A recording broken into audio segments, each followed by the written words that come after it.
ఈ వీడియో చూస్తున్న వారికి నమస్తే అండి. మన ఛానల్లో ఇన్ఫర్మేషన్ జెన్యున్గా ఉంటుంది.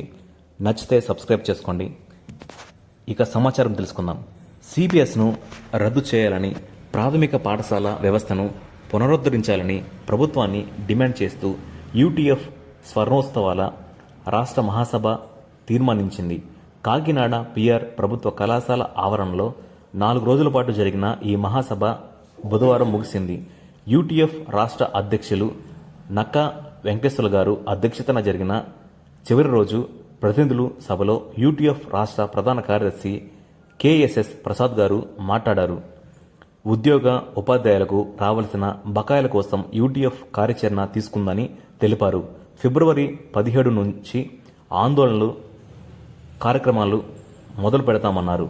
దీనికోసం ఫిబ్రవరి 2న విజయవాడలో సన్నాహక సదస్సు, ఉత్తరాంధ్ర, గోదావరి, ఉత్తర రాయలసీమ, దక్షిణ రాయలసీమల్లో సన్నాహక సమావేశాలను నిర్వహిస్తామని అన్నారు. అనంతరం మహాసభ పలు తీర్మానాలను ఆమోదించింది.